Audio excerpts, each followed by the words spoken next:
now, you're tuned into RBLR, the home of Tampa Bay's Reveler Sports. Hi, everybody. You're listening to your RBLR Rays podcast. I'm Ben. No Zach today. He's on his paternity leave, I guess we could call it, with his new baby. But we do have a great episode planned for you today. We have a special guest to talk about some Rays Stadium.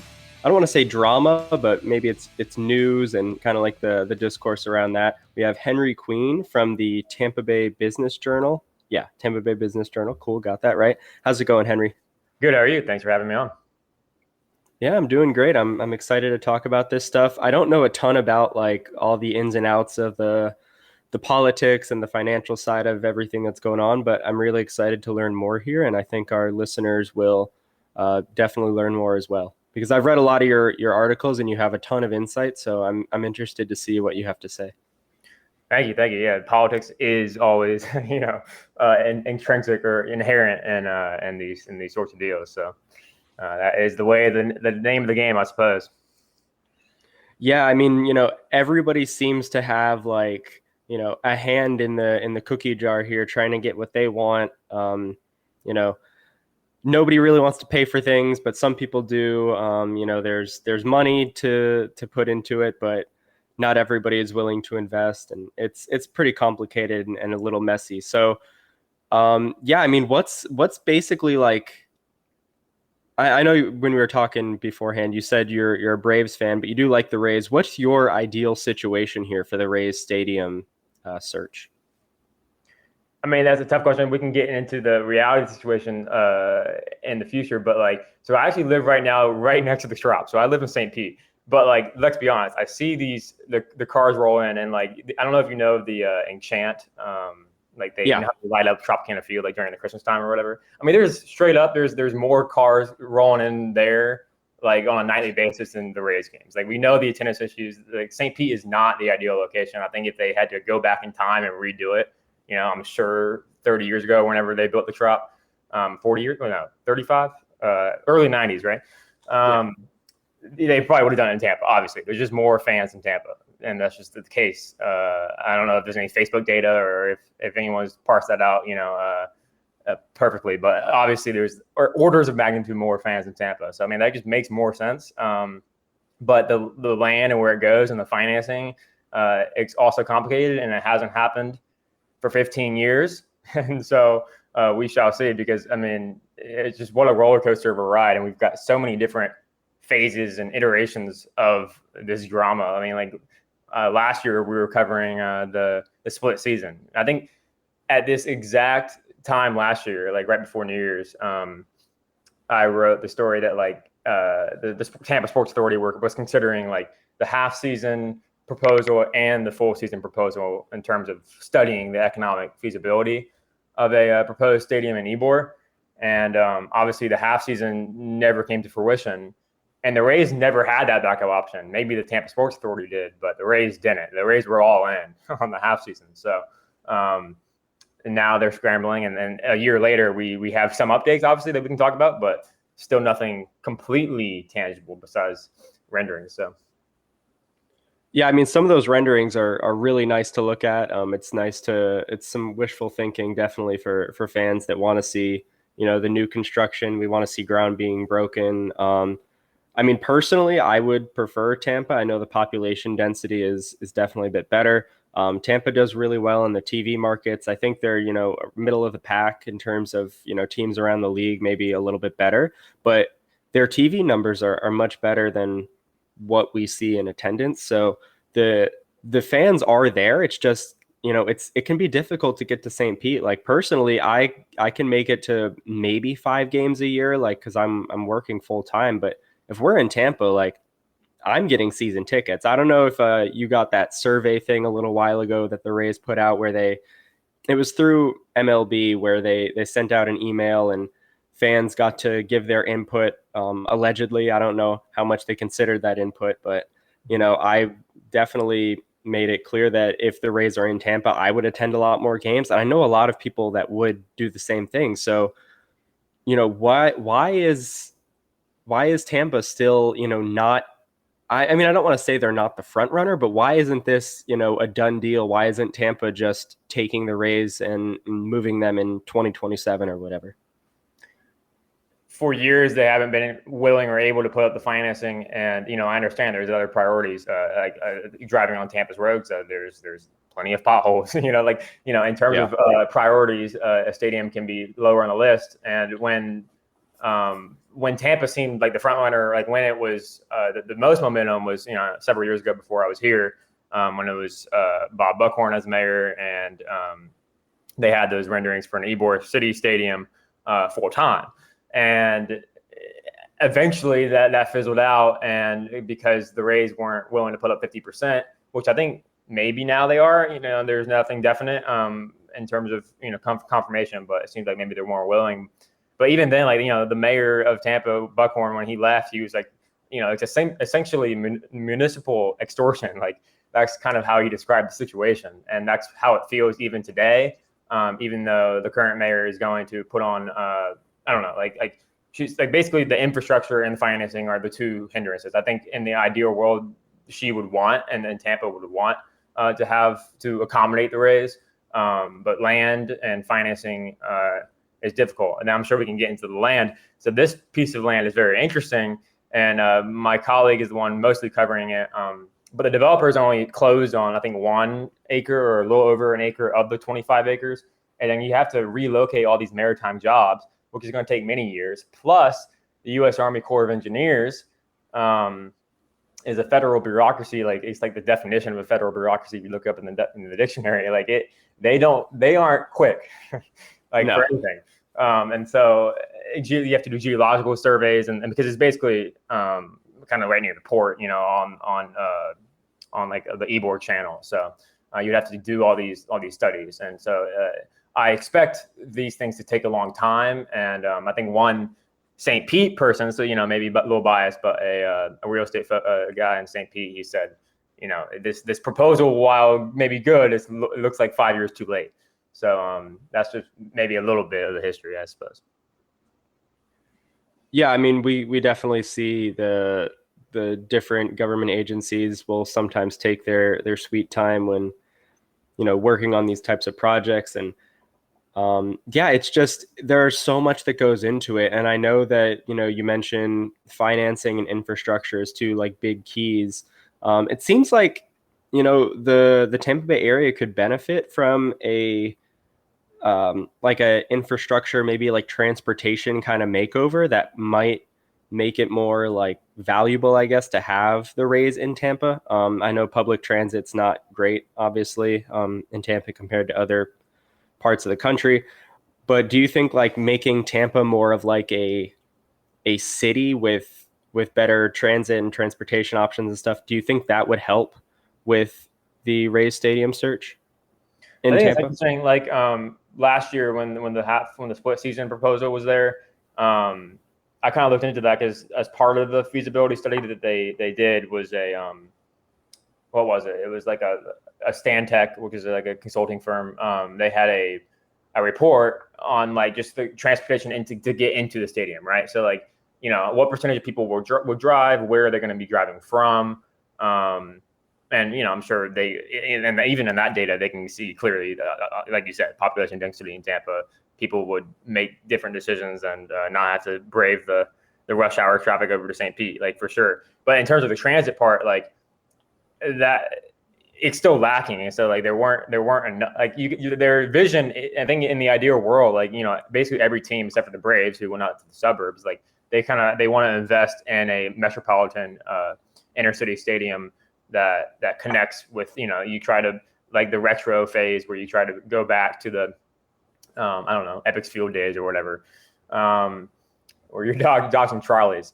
So, we have the trolley downtown, the Tico line streetcar, and that has record ridership, but the funding isn't there for any transit. And 51% of voters in November said no to a transportation surtax. So that would not have directly benefited the Rays, but like you said, maybe there's some ways to reallocate funding. Once you have that dedicated source of transportation funding, maybe you can reallocate some of the current funding to something like Raise maintenance for a stadium or because that's another thing is like it's not just funding to build the stadium. Usually, unfortunately, city governments are stuck with maintenance and some of that stuff. Like I don't know, like a Mercedes-Benz Stadium, the huge one hosting the football game tonight. They in Atlanta, like the city only had like a certain percentage up front, but then they have like an overwhelming percentage of maintenance costs.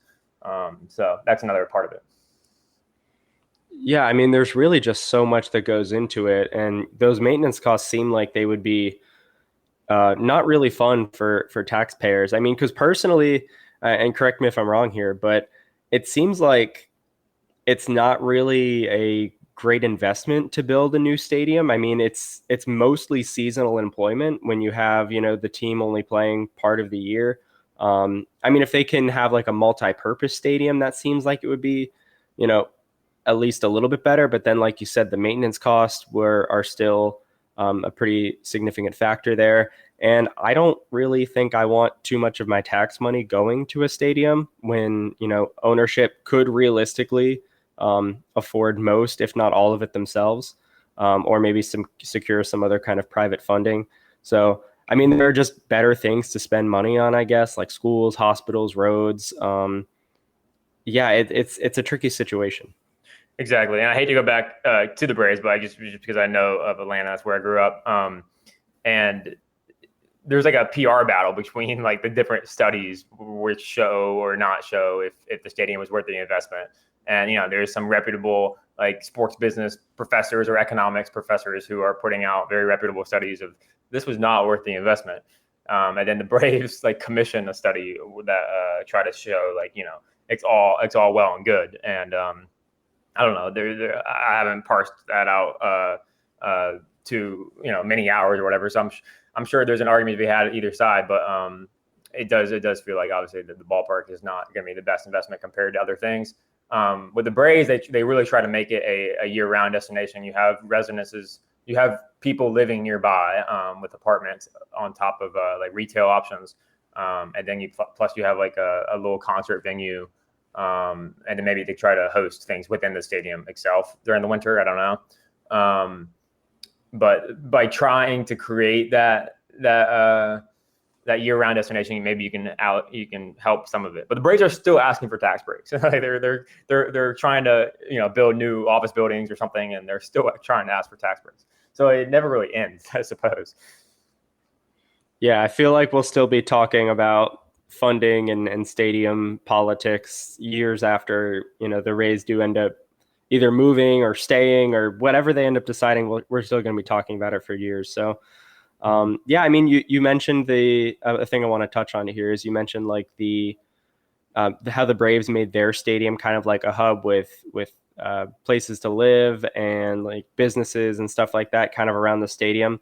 And I believe that's what one of the renderings I saw for a St. Pete stadium would look like. So is that something that, you know, is realistic for the Rays in St. Pete, is to kind of just like redevelop and create kind of like a hub for people to be in the St. Pete area? Mm-hmm. I mean, that is the proposal on the table. There's 4 development teams that have pitched the mayor of St. Pete. And I believe the mayor will decide early 2023 on which development team will win. And then I'm not the one, I'm covering the transportation part of it, I suppose, but my real estate reporter colleague is covering the redevelopment proposals. And let's be honest, like there's really only 2 of the 4 who seem like real shots at winning it. And the Rays are one of them. So they joined in with a global real estate firm based in Texas, and they proposed the redevelopment of this 86 acres, which is a huge amount of land. And yes, St. Pete is a smaller city than Tampa, but like that is within the entire Southeast. Like that is a prime project. That's a lot of acres that you can do a lot of stuff with. And you're basically just redeveloping all the parking lots that folks are driving into now, which, like we've talked about, are mostly, a large percentage is empty because of the attendance issues. But you have so many opportunities there, and the renderings show that. I think one thing that fans pointed out was that the actual stadium renderings, like inside, like weren't thought up very well. Like, I don't know, they weren't robust, and I'm sure that can change in the future. But the priority right now is to figure out who the developer is, and go from there. And I guess, but ballpark was required to be a part of it. So the mayor of St. Pete required ballpark to be a part of the redevelopment proposals. And like you said, I think it will be a whole mixed use district. It will have everything: the retail, the office, the residences, and the stadium, and the current proposal.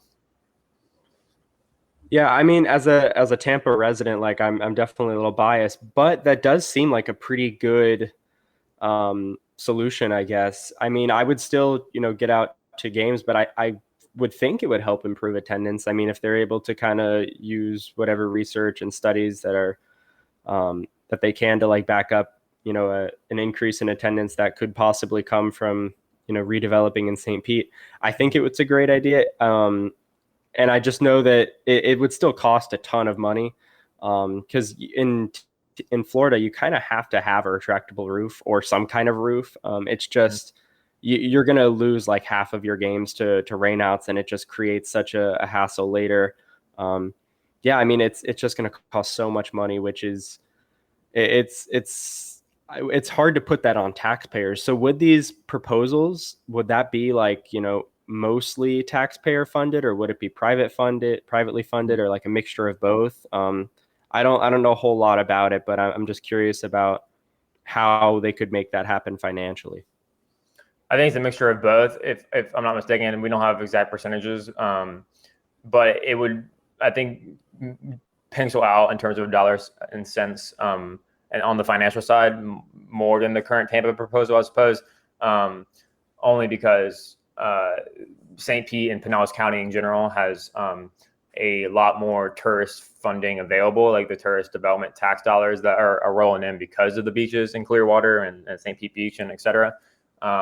They have, well over $1 billion in hotel revenue every year, that a certain percentage of that is taxed, 6% of it, I believe. So it's like 1.7 billion or something like every year, whereas Hillsborough County gets about, right now they're approaching $1 billion. They're very close. They're hitting a record like 960 million taxable revenue, and then a percentage of that is given to the county for either to promote tourism or for like sports facilities or concert or cultural facilities.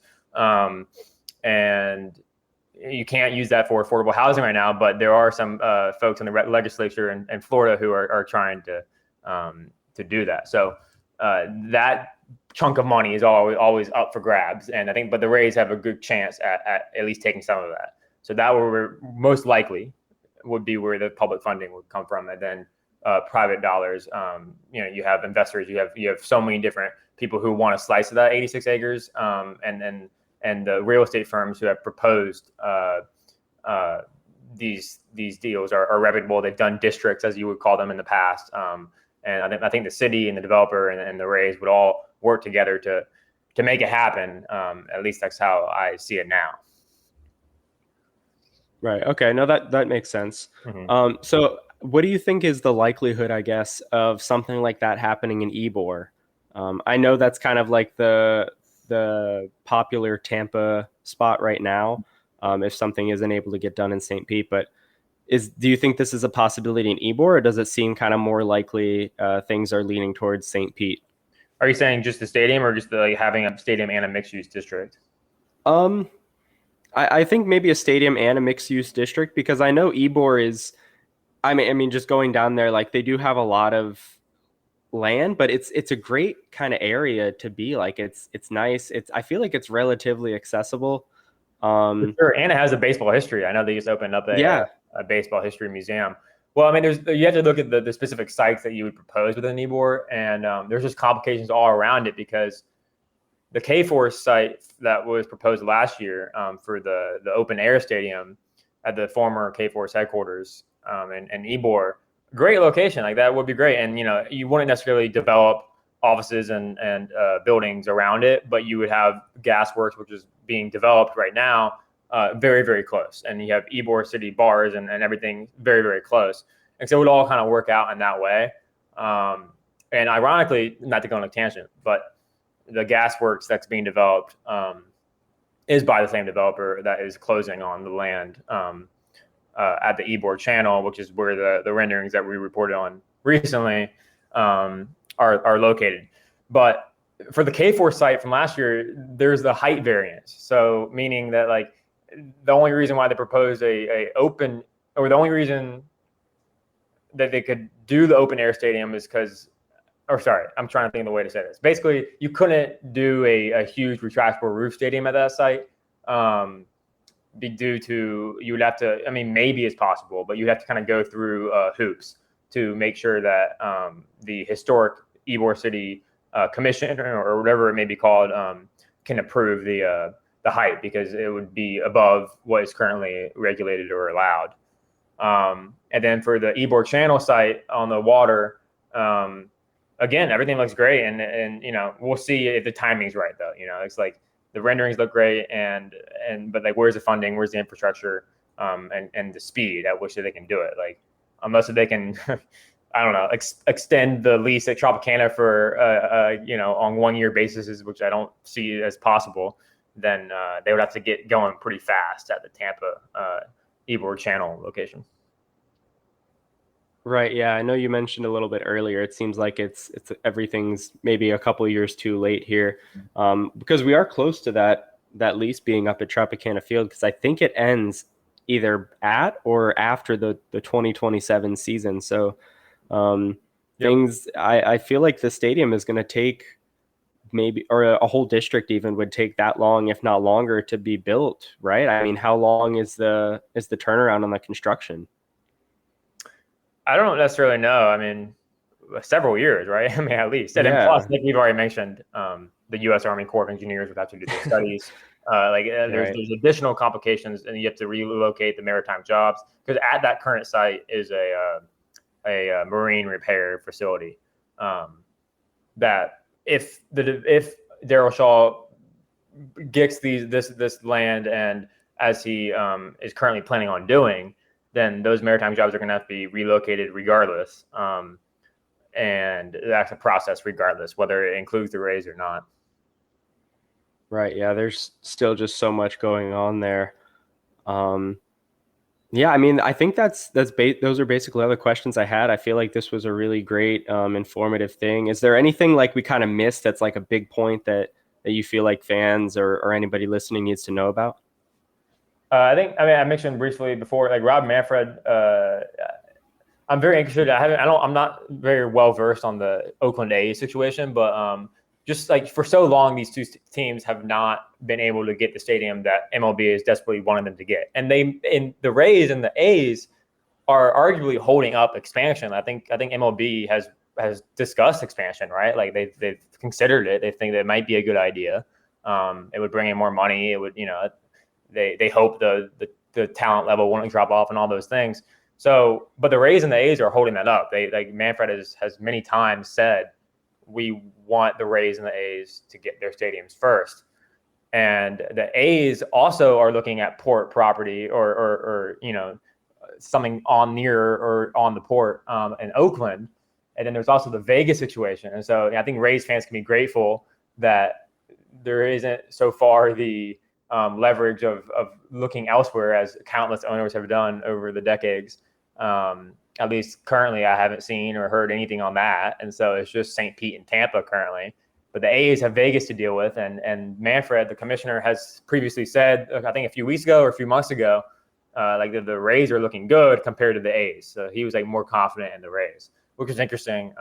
And then his comments are always like, you know, not that newsworthy, just because he doesn't have that much to say sometimes, but and also he gets confused between Tampa and Tampa Bay, which as a lot of people do, you know, right, on a nation from the nationwide perspective. But I don't know. I think that's just something interesting, and we'll see how the A's and the Rays shape up. And once things get going for both of them, we'll see if expansion happens.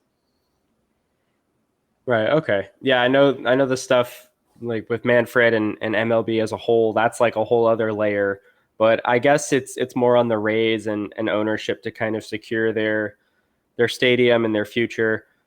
Yeah, I mean, it's going to be, I feel like, a whirlwind these next couple of years. I mean, these things they're slow moving, but because they're so significant, it's whenever one thing happens, it kind of sets off a chain reaction. So, is there anything that? Oh, sorry. Go ahead. I was just saying, and the stadium's going to cost $1 billion at least. Oh so, yeah. Anything whether it's publicly or privately funded, and obviously a lot of people say it shouldn't be publicly funded at all. But regardless of the allocations, like $1 billion stadium, like that's a hard project to get going, no matter what. So. Oh yeah, like I want to buy like a Vitamix blender, and that's like $200, and I keep like getting cold feet, so I'm not able to pull the trigger, and that's only $600. So I can't even imagine like trying to spend $1 billion. It's gonna take a lot to get things moving. So I also have the rate. Oh yeah, you got one?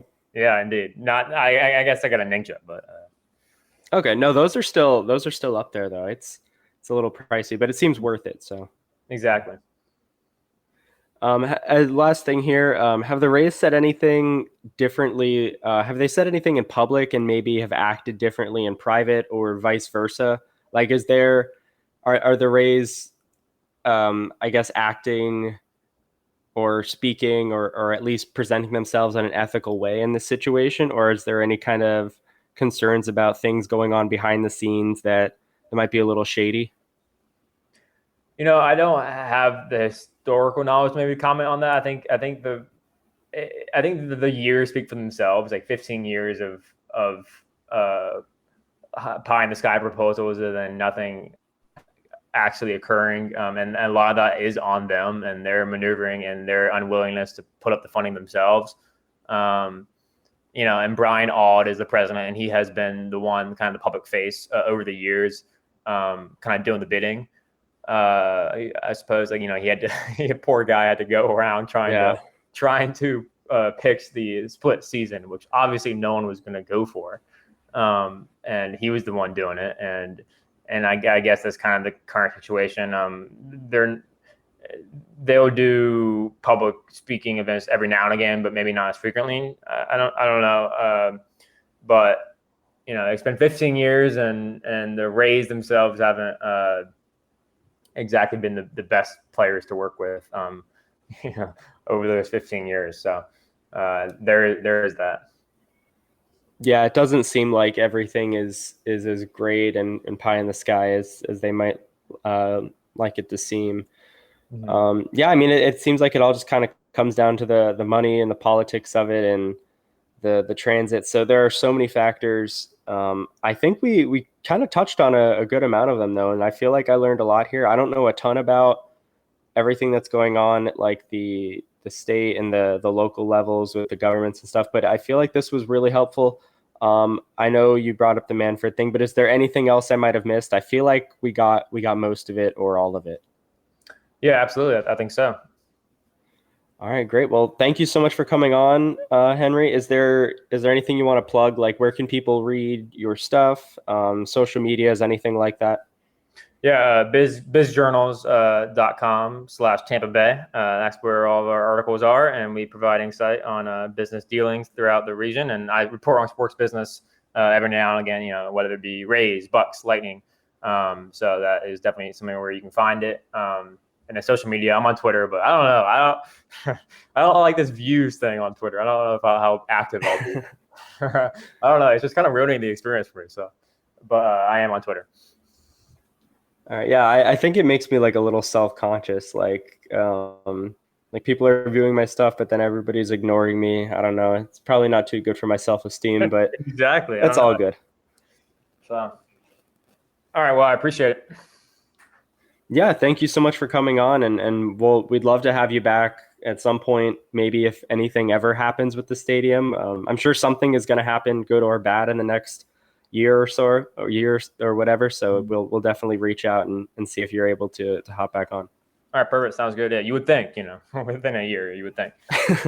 Yeah, hopefully. All right, so it's just me now. Henry is gone. Eureka is hiding somewhere. So I'm just going to run through a couple things and wrap up our episode here. But before we do that, I do want to mention the best way you can support RBLR in helping the Rays consider thinking about possibly considering moving to Tampa is to buy some shirts. So if you go to go to shop.rblrsports.com, you can check out all of our team inspired merchandise, including the Rays. Maybe we'll get some stadium specific merch. I'm sure we can think of some creative things there about moving the Rays to some city versus another, or keeping them away from Canada or something. I don't know. We'll figure it out. But go to shop.rblrsports.com. Use promo code FLAPPY. That's FLAPPY. You get 10% off your order. You can buy stuff. Spend as much money as humanly possible. I know you just got money from your grandma for Christmas. It might be cash. We take not cash, but I mean, if you want to send me cash in the mail, I'll leave my address in the description there, and we can make that happen. So yeah, go ahead and buy some shirts. And if you buy a shirt, I promise I will read your listener questions on Twitter. Even if you don't buy a shirt, I'll still do it. So yeah, just get that done. But we do have listener questions, so I was trying to make a nice segue there. It didn't really happen. It's a little tricky by myself, but that's okay. I'm having fun. So we do have a question here from fan of the show at Darth Steven on Twitter. He said, if you absolutely had to, would you rather obtain Evan Longoria or Will Myers at the 2023 trade deadline?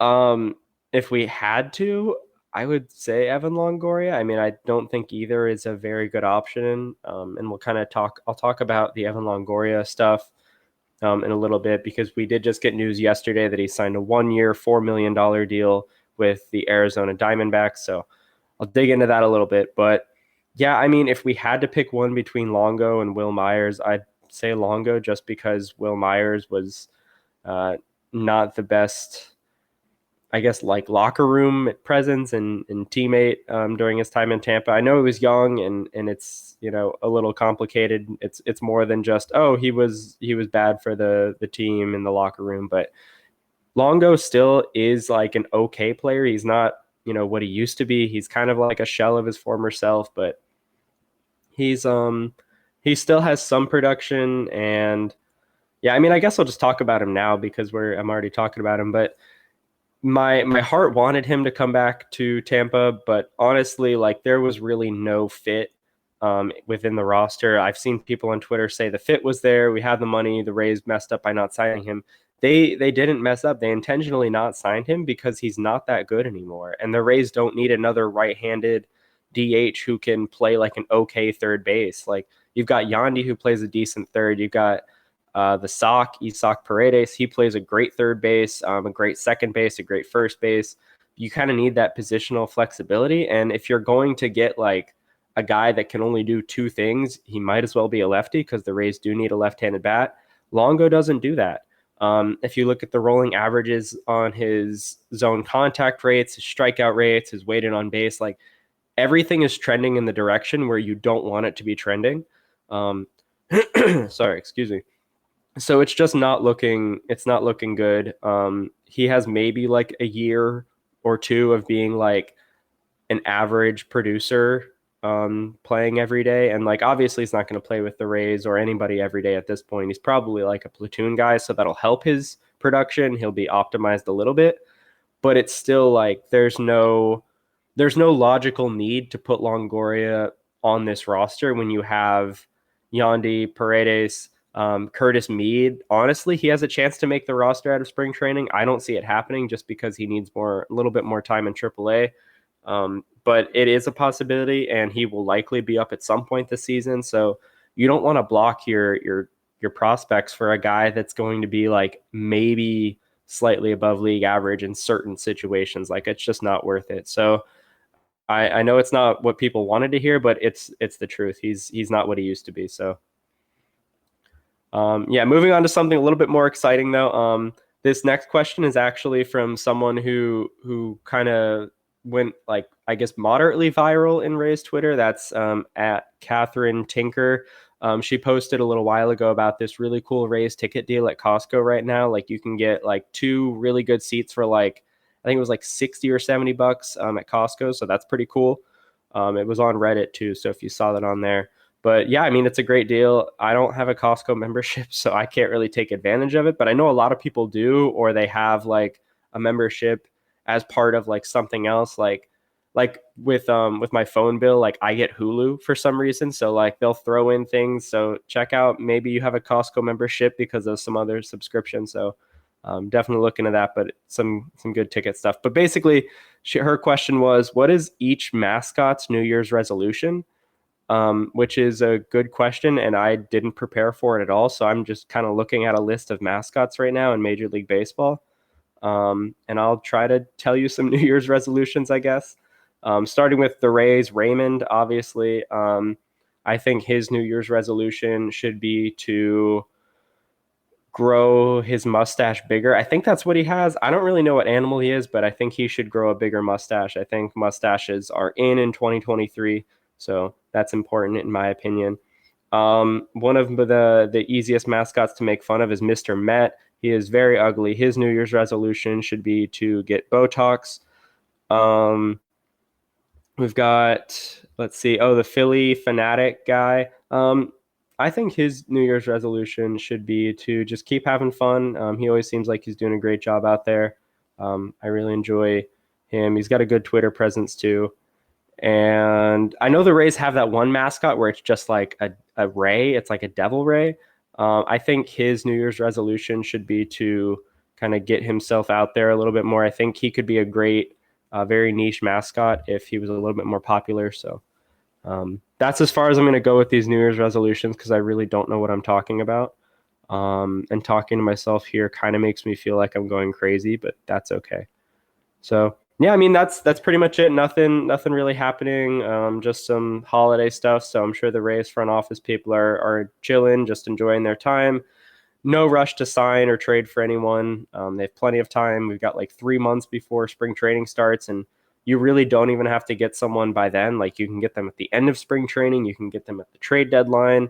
Fangraphs currently has the Rays projected to have, I think, the 3rd or 4th most wins in baseball based on the current roster situations around the league. So, like, yes, the Rays maybe need like one more left-handed, versatile kind of platoon bat, maybe like a DH type, who knows. But even so, without that marginal roster piece, they're still projected to be one of the top teams in the league. Yeah, so I mean, there's no need to panic. Everybody's just enjoying themselves, and the Rays are going to be really good in 2023. So yeah, thank you all for listening. If you've made it this far, that's awesome. It means you care about me.